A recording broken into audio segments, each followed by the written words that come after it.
Chafing Armor, Episode 8. It came from below, and it brought friends.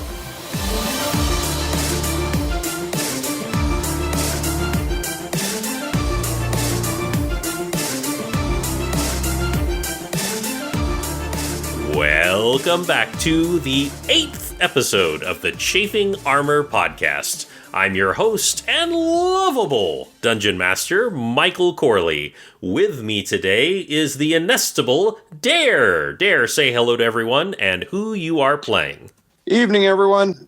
I'm Dare, and I am playing Tix Birchmanson, a cleric gnome who has basically grown up and run away from home so he doesn't have to follow in the family business of making chairs.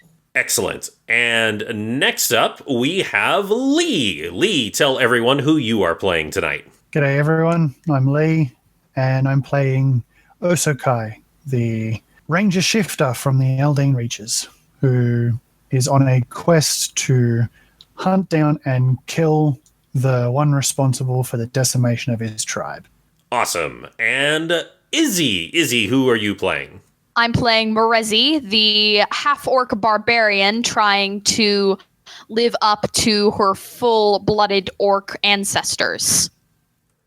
And last but certainly not least, we have James. James, who is your character? Certainly not least. I am playing Penton Chalice. He is a spell scale sorcerer. He came from farm life into a vast world where he is penniless, but he's not short on charm. Fantastic. When we last left our group of adventurers, they had found themselves in an inn after combating gooey zombies. In this inn, they discovered the spirit of a young girl that led them to a deep underground chamber. There, the innkeeper turned out to be a demon, a Dybbuk, who was chanting some kind of incantation. After defeating both him and the creature from within, something strange came out from below. And we open with the ground beginning to shake. In the pit below you, you see a mouth, a glowing mouth, a giant mouth beginning to emerge from the pit. There is a deep, rumbling roar. Two gigantic clawed hands catch on the side of the pit and pulls the creature the rest of the way out. It looks like a massive, knobbly tree stump with eyes on the side of its body where its shoulders should be, and where the top of its head should be is a massive, gaping mouth. And while this mouth is terrifying enough, it is also glowing a baleful blue. As the creature pulls itself all the way out of the ground, though, something unusual happens. You notice that hooked in the side of the eye of one side of the creature is a grappling hook. And as the creature pulls itself out of the soft soil, something comes out with the creature. And not a single one of you could have expected to see Osokai come up out of the ground, holding tight to his grappling hook by his rope, as he is pulled up by this massive creature. Osokai, the headgear that you were wearing came loose in your massive pull upwards, and you find yourself being yanked into a large cavern. You perhaps catch a glimpse from the top of the pit of some of your former companions who are looking dumbstruck at you coming up the pit. The creature pauses, and it turns and it looks of one to the other, and then its eye falls not on Penton, not on the giant half-orc, but on Tix. its eye falls on you, Tix, and the creature makes a roar. And you see the glowing mouth that's at the top of its head shudder, and the glow fades away, leaving a very open mouth, and it begins to crawl towards Tix. And I need everyone to roll for initiative. I got a giant 6. Tix got a 6. How poetic. Sorry, push top. Frick, I got a natural 20. I don't know if that actually does anything for initiative, but... In my book, it simply means that you are guaranteed to go first regardless of bonuses. Yep. I managed a 9 myself. I also got a 9. Almost as good as 20. Okay, does anyone have... They're very nearly. Does anyone have dexterity bonuses that would apply on that 9? That was with my dexterity bonus. Ditto. I have no dexterity bonuses. Okay. Well, in that case, I'm going to go by alphabetization, and Osokai will go first over you two. Oh, and by the way, the giant creature got a fat 1. I'm really starting to hate these dice. Oh, I personally love them. That was great. I'm totally okay with this. Morezi, the half-orc, you have just finished defeating this demon. You pushed the body fell into the pit and sank below, only to have this creature come out. What are you going to do? I should say the creature is not yet level with y'all. It is climbing out of the pit. It will be out in moments. Well, seeing that it's still at a weak point, Morezi, thoughtlessly ignoring the fact that Osokai is attached to it, Morezi is probably going to take a swing with her with her cool halberd at it, because honestly, at this point, she's learned that any giant monster means bad news.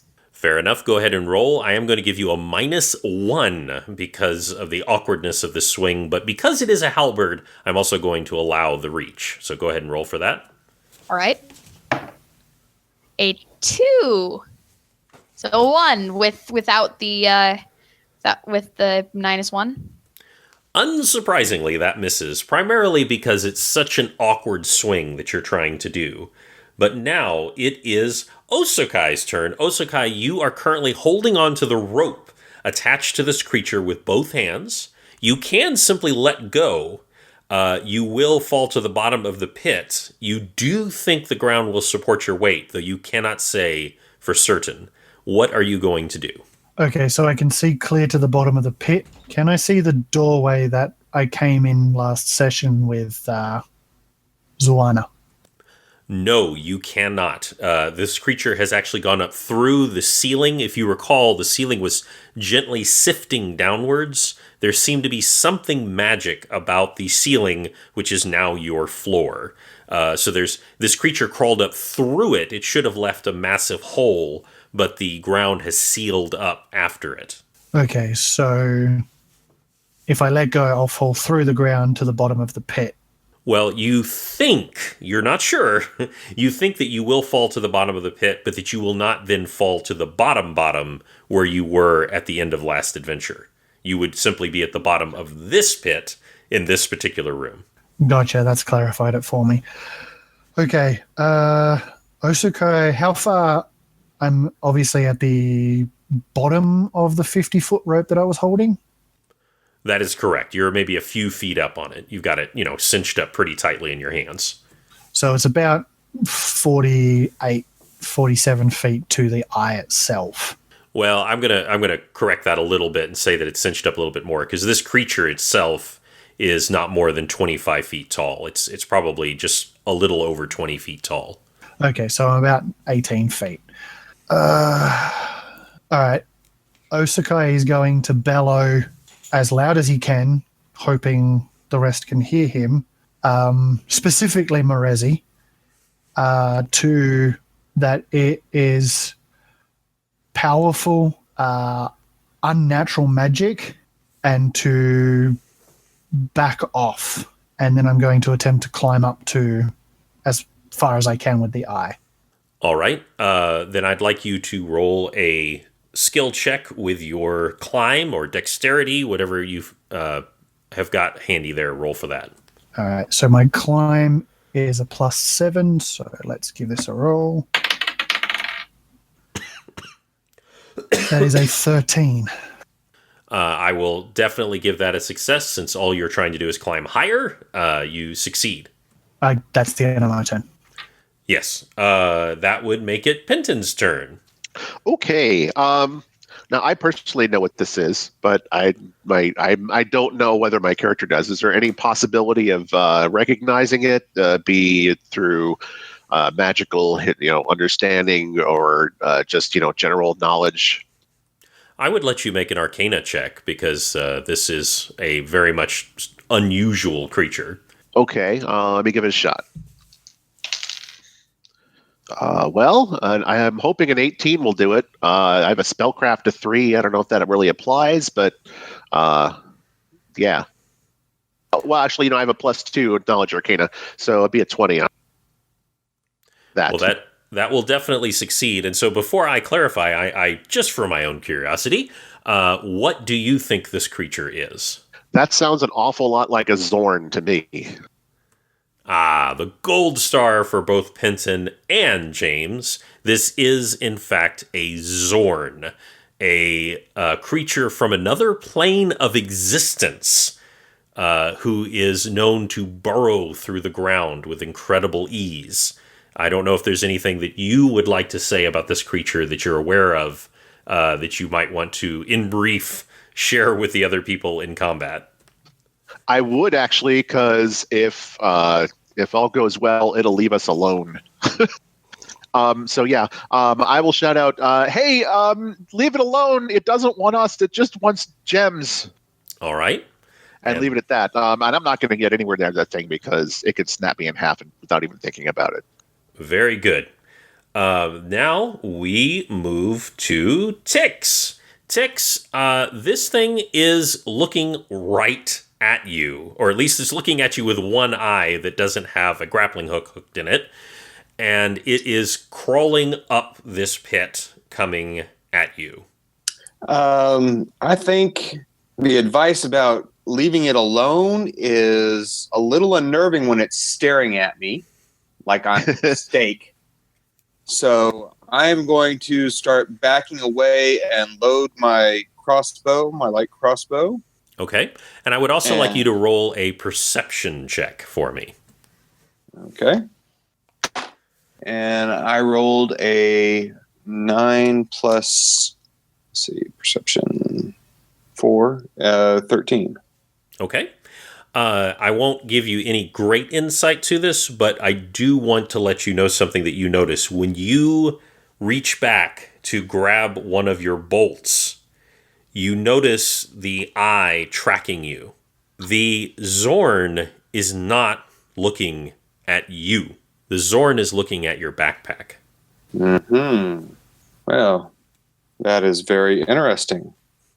I wonder what I could possibly have that would interest him, And so I am going to continue to back away and not fire following Penton's advice. I'll hold my action and get it ready. Okay. The Zorn, using its massive 2 arms, crawls the rest of the way out of the pit. It has massive arms. As Penton correctly said, it could snap you in half. And it is looking directly at you. And you actually see a spot of drool come out of its head, where its mouth is, as it centers on you and begins to advance. But it does take its entire turn to come all the way out. And that's when its mouth begins to glow again. I'm going to go ahead and make a roll real quick here. For the Zorn, it rolls a 7, which is a failure. The Zorn, you see its eye looking at you begins to dilate, begins to widen, and it stops looking at your backpack. Instead, it turns and goes back down underground. It goes back down under the place where it came from, as if it has entirely forgotten about y'all's existence. By the way, there are several scenarios where you would have had to fight this right now. But because of y'all's actions, which will be noted in experience points later, you were able to avoid fighting this Zorn at this time. So just want to let y'all know, kudos-wise, that you were able to avoid this. I don't give anything against Morezi, because I think attacking it was very in her character to do so. But this Zorn simply turns, it crawls back down through the ground, which looks like shifting sand, but it is clearly able to crawl through. But you get the impression that maybe if you wanted to, you could as well. But now the Zorn is gone, and Osokai is left standing, staring at all of you. Osokai, you certainly have an interesting choice of mounts to ride. Good to see you again. Surprising to see you again, especially in the manner that you came out. How's the leg? Osokai just nods and points downward and begins to dig. But you don't want to go back after that thing, do you? Maybe there's a stairway. Osokai is just going to keep digging. He has his reasons. Morezi holds up her halberd, probably the only one who doesn't know what a Zorn is, very confused, asking, What was that? What was it looking for?" Well, that was a Zorn. It was probably the biggest one I've ever heard of. Usually they're not even that large. I was frightened of it.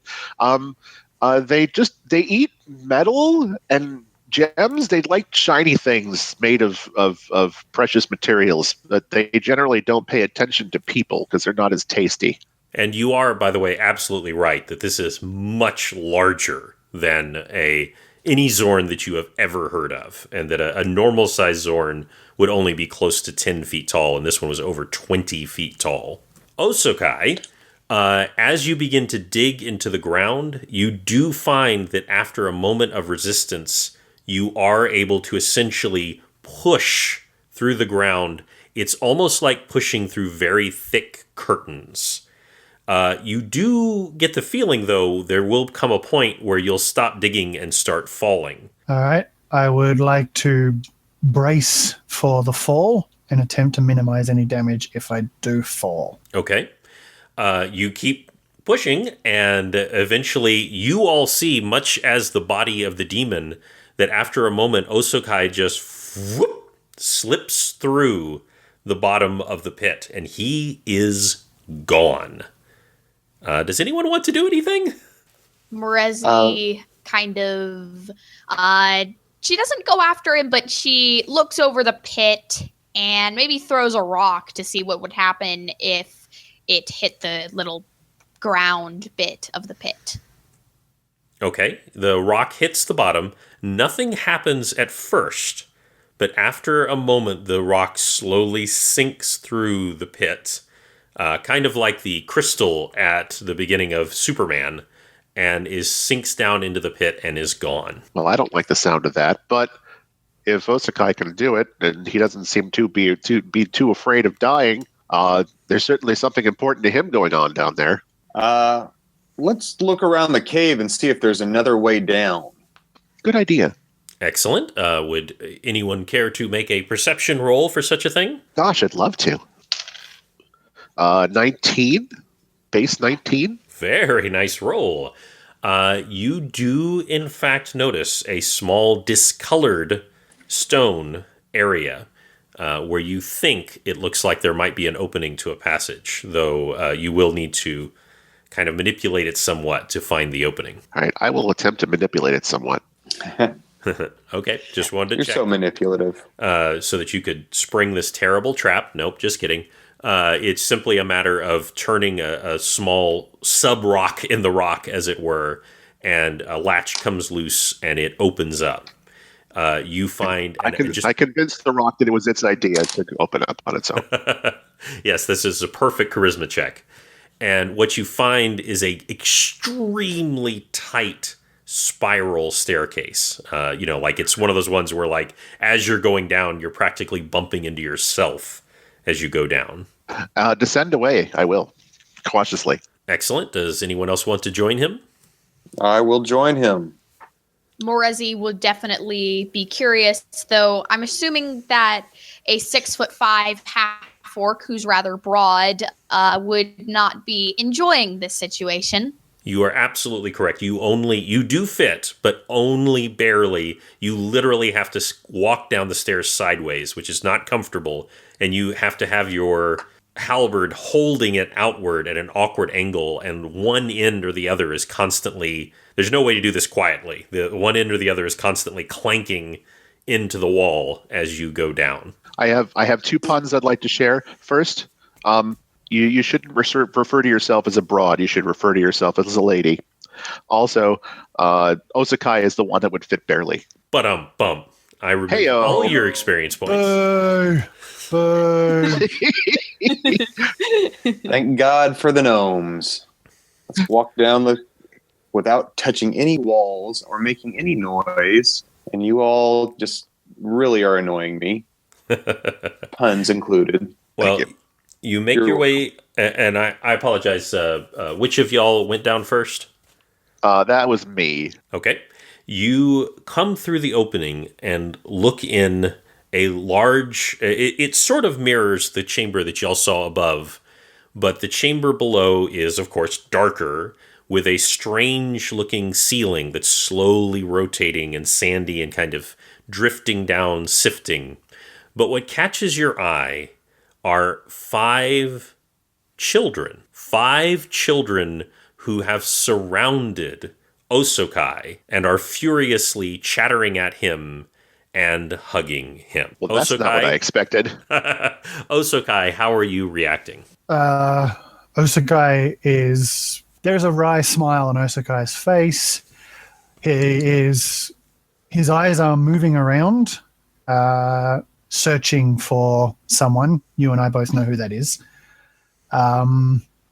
Do I see them? You did not see this person at first, but after a moment, she comes out of the entranceway y'all had come in. You get the impression that she was checking for anyone, perhaps in the outer entranceway.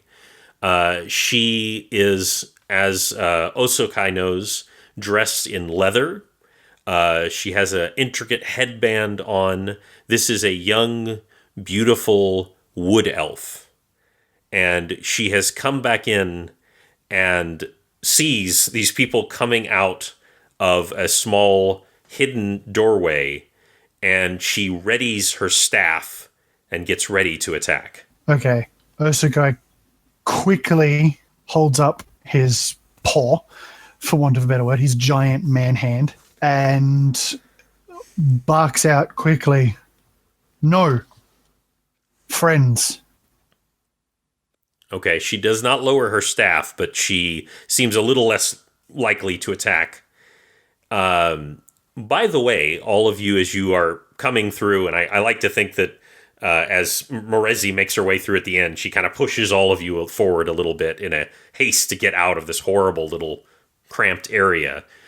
You notice that the 5 children, and it's pretty obvious because of their stark white hair and indigo skin and red eyes, are all drow, which is very unusual. I would say maybe Pinton and perhaps Tix have actually seen a drow before, and probably only Pinton has had even brief conversations with them, but they are not a common sight in this kingdom. So exactly what 5 drow children are doing here is even more strange. And the fact that they are all crowding around lovingly, not a trait known for the drow, is even more strange around Osokai. And the woman... Just as an aside... Yes. Sorry, just as an aside, now that I've seen our wood elf, Osakai is mindlessly, but everyone can tell he is mindlessly patting the drow children in comfort and welcome.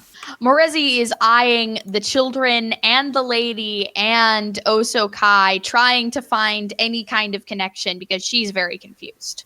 None of this makes sense from your point of view. So being confused is a normal state. The wood elf turns to you, Osokai, and she says, "What is happening here? Who are these people?" Osakai attempts half-heartedly and fails to dislodge himself from the child pit and quickly points to each individual of the party in turn and says, we're from the surface. We're all part of the same group. These are my friends. The word friend sticks in his craw slightly. I heard those quote marks. And Osakai says, I vouch for them, and then turns to the party and says, I vouch for her, and goes quiet. Osakai, do you have a girlfriend? I knew it. Osakai snarls. The wood elf turns to you after you say something like that, I assume, and she says, "No, he is my bear." And then she turns and she jabbers something very quickly to the children. I imagine no one here speaks Drow, but maybe someone speaks Underdark. Not me. I wouldn't have thought so, but I just thought I'd double check real quick. Just Elven on my side. Exactly. So she is not speaking Elven. She speaks Drow to the children in a quick succession, and they sort of calm down a little bit. She seems like she wants to perhaps challenge you all a little bit more, but then she kind of stumbles and she reaches and catches her left shoulder, which has a rather nasty wound on it that has been dressed. Osakai stumbles forward and asks if she's okay. She says, "I will be fine, but I do need to rest. We should get out of this place. The creature dug into the ground, but he could return at any time." Osakai nods and points to the exit or the entry that we just came in, since that was the last place we came out of. And I know the way back. Is everyone okay with coming upstairs? Yeah. Morezi- Yeah, we found the fancy stairwell, so we could go that way. Morezi kind of wants to die, but she's good. I certainly can imagine the long-suffering look that Morezi gives the staircase as she's just gotten out of it, and now she has to go upstairs, which will be even more difficult. Not that way. Oh, Not that way. okay. I'm pointing to the way we came in before I got pulled up to their level, where the entrance where Zuana came out of when we first entered, because I want to go back there because of what we saw the last time we were there. Now, you can absolutely do that, but are you going to take the children with you? I'm going to ask Zuana if which way she would like to go. I probably should have done that first. And if the children are safe to go, which way, because, yeah. I agree that we should investigate what is going on down here, but we must find a place to get these children where they are safe. I look and point back down that hallway and say, and refer to the grill that we passed and that sound that we heard when we were passing. Okay. Because we heard the sound of a child crying coming from that grill, just to remind her, just in case we want to go and see if anything's there. She kind of starts, and you get the idea that she did not remember that, and she is visibly upset. And she says, "But we must get these children to safety." How many children were you sent to find? And she gets a heavy look on her face. She goes, "I do not think all of them are alive still, but there were a dozen when I began my search." All right. So I'm going to assume the rest of the party knows the way back to the surface from the way we came. They came down those stairs. Yep. All right. Now, just a thought to the team. Y'all do remember that the two Dragonborn had taken the dwarf family to safety at the inn. Right. So, Osaka, you need to tell us what's happening here. What's going on? We'd be happy to do the same. How much time? We don't really have a whole lot of time, but I want to bring, or I'm going to ask Tix if he would like to come with me on a quick jaunt that I can assure him is 95% safe, while the rest of you take the children, Zuana, and the rest of you back up the staircase. We will not be long. In for a penny, in for a pound. I think we can handle that. Yeah. All right, bear guy, lead the way. All right, so I want to take Tix back down that hallway, leading slightly up to the grill, just to do a double check to see if I can hear, see, smell anything. I've brought Tix because he's a healer and is probably a lot more of a friendly face than myself, just in case there is another child there. Okay. So I want you to. Is anyone else not going to take the children back up? Is anyone else going to accompany them, or are you just going to try to get the kids back up as fast as you can? Well, I'm definitely going to help the children upstairs. I'm going to turn on my happy light. I'm going to cast prestidigitation and have some, comforting lights and things just to help them calm down and help them lead them upstairs. Excellent. They are drow, so light might not be. Well, light's a strong word, but and plus my nimbus of light is just more of a comforting glow. Something colorful. Yeah. Okay, so the rest of the group begins to squeeze their way up, especially with the grumbling of Merezi, as y'all make your way up, and Tix and Zuana and Osokai make your way down. Remember, there was a small antechamber before you came into this big room. You go back down a long tunnel, which is slowly becoming more steampunkish, for lack of a better word. There are pipes and various metal protrusions in the wall, which eventually the wall gives way to a long metal grate in the wall. There is a unpleasant smell on the other side of the grate. There does seem to be a sort of latch where you could open it, and you don't hear anything right now, but this is where you heard a child's cry earlier. So I'll fill Tix in on what we heard and what I'm trying to do. Is the gap large enough for Osokai to enter, or is it only big enough for poor Tix?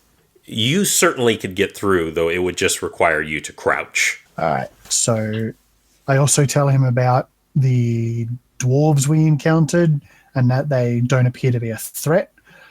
But I would ask if he would do me a solid and see if he can find a small drow child, warning him to be as quiet as he can be. Doesn't have to be too quiet because of the noise upstairs, but just try not to attract too much attention, see if he can find a small drow child. And hold his breath if he can. Great. Okay, are you going to open the grate? I will go ahead and open the grate and start to go in. Gotcha. And this is literally, think of it like, it's essentially a door. It's a door that is also a grate, but the middle of it has been cut so that it will swing open.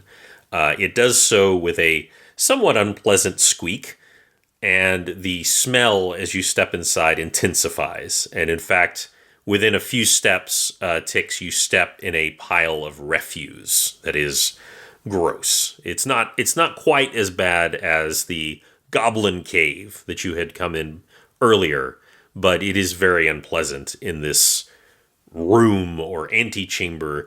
You get the sense that this is underneath something. You don't know why you get that feeling, but you just have the feeling you're underneath something. Moving both up in the world and down in the world, all at the same time. That's great.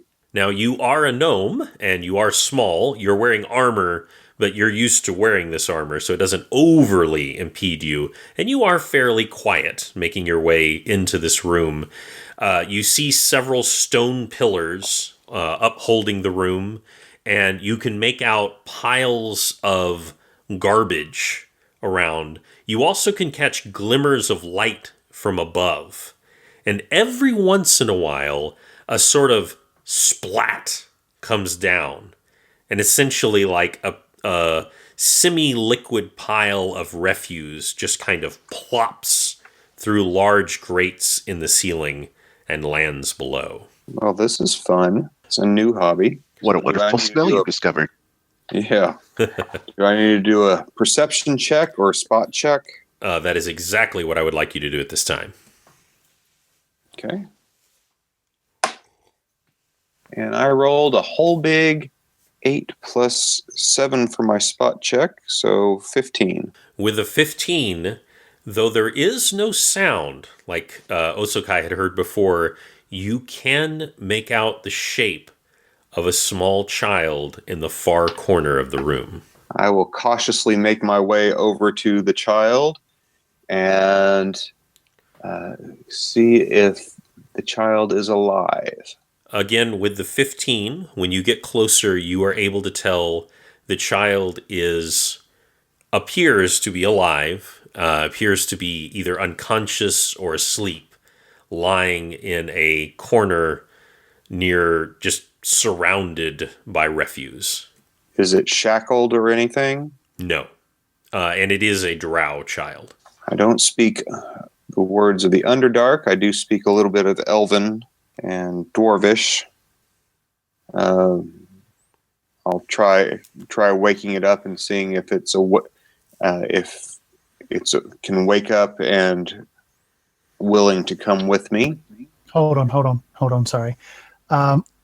Michael, you said I'd lost my headwear. Do I still actually have it on me? Did it just fall off and I still have it on me? No, it came completely off when you were jerked upwards. You don't know if the force of the pole pulled it off or if it was actually going through the soil, but you were no longer wearing it. Okay. Do I have... I don't remember picking anything up that would... do I have... Did Zwana give me anything? I can't remember. Other than the headgear, she did not give you anything. All right. I just wanted to make sure, just in case I could throw something to Tix, that if this child is conscious, that we know who they are and what they're doing. But, all right. Just want to double check before that happens. So let's see what happens next. All right, Tix, are you trying to wake the child? Yes, I am. Okay, you gently shake the child, speaking soft words in Elven, and the child moans and then flinches awake and looks at you with absolute terror in its eyes. And I hold my hand up, palm empty, palm facing up, showing that I'm not going to attack, and try and reassure it that we're going to save him, her. Is it a him or her? Can I tell? They have very, elven features, but you're pretty sure this is a young male child. And so I'm trying to encourage him to come and be safe. Does he have any wounds? He does. Of course, you do have, low light vision, being a gnome. Yes. He is quite scratched and banged up, but you do not see any, traumatic wounds like knife or, that kind of thing. But this is the child has clearly been through a rough patch. Also, that 15 that you rolled earlier. Also, on the top of it, that something similar happened to you just recently when the Zorn looked at you, but you realized that he wasn't looking at you, he was looking at something else. This child is not terrified of you.